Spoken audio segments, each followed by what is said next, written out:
What's up, residents of Dangerville? So the official trailer for Skull Island, the brutal and gory anime— oh wait, what? Oh, I mean the teen cartoon MonsterVerse series was released last week. It was pretty cool. Lots of wild looking creatures, and it's nice to see our big hairy friend again. As for the decision with when this story takes place in the MonsterVerse timeline and the human dialogue shown so far— not Great Island! No! But jokes aside, I'm gonna wait and watch the entire show before I get all hot and bothered over that aspect of this upcoming MonsterVerse project. But enough of that, you can expect more of our opinions on this series in the coming weeks, but right now I want to talk about what no one else is noticing in the trailer, it seems like.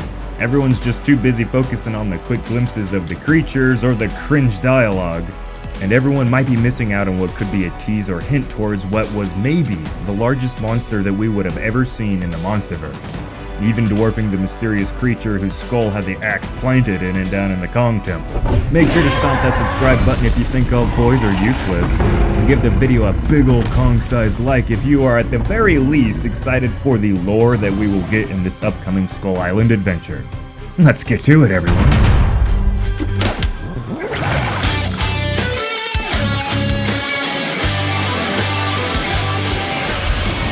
Take a good look at Kong here. Yeah, dual-wielding Kong is a legendary move.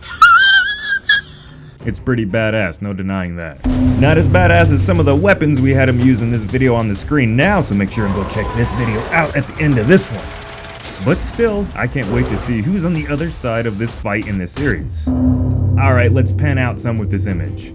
See, Kong had to get those bone fragments from somewhere, right? Oh, there's some bones right there. Now let's go further out.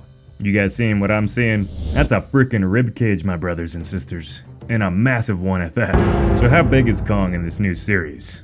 Well, it takes place in the early 90s, roughly 20 years after Kong Skull Island, where Kong was 100 feet tall, and 30 years before Godzilla vs. Kong, where Kong is around 330 feet. Going off of that, I'm going to predict that Kong is roughly 200 feet tall in this show.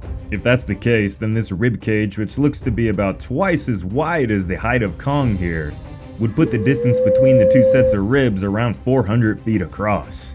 And if this thing was still alive, I'd say this creature had a torso that would be roughly 500 feet wide, you know, when you throw in all the meat and all that.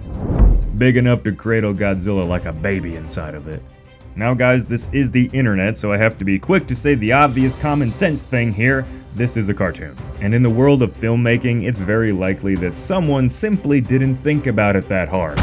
I like to think the industry is full of James Camerons, Peter Jacksons, and Henry Cavills, but it's not. And this attention to detail may have been overshadowed in favor of someone being like, wouldn't it be cool if Kong grabbed like these bones from a giant rib cage? And they may not have even considered the lore repercussions of placing a rib cage on Skull Island that dwarfs the largest titans that we've seen so far in the series. But I'm gonna be an optimist here and say that wasn't the case, and that the monster who once walked Skull Island with this massive barrel chest is canon. If it is worked into the lore that this was a real titan once, how the heck did something so mighty die?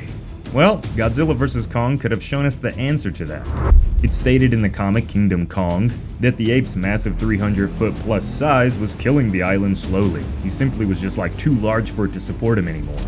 So when this creature, who was probably 1,000 feet in length at the least to support such a set of ribs, left the Hollow Earth and came to Skull Island, the place simply couldn't support it. Or you can go down the route and say something killed it, but like what?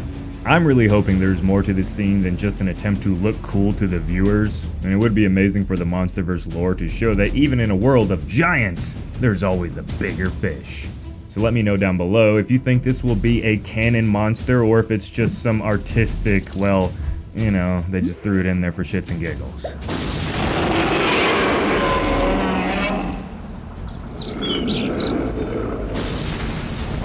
Alright guys, this video was a little bit more casual and fun, so I hope you liked it. There's absolutely no way I could have stretched this concept out and kind of ruin it for you guys just to appease the YouTube algorithm guides. So it'd be appreciated if you share this video around to see what your mates think.